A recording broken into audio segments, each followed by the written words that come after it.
To enable the key lock of your thermostat, use the arrow keys to select Hold, and then continuously press the tick key for 10 seconds. A padlock will appear on the screen with a prompt to enter a 4-digit number. Press the up and down arrow keys to enter a code using the tick key in between to confirm.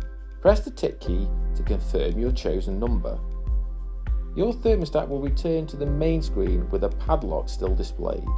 To enable the key functions, you will be prompted to enter a 4-digit number. Use the arrow keys to input the code and press the tick key to confirm.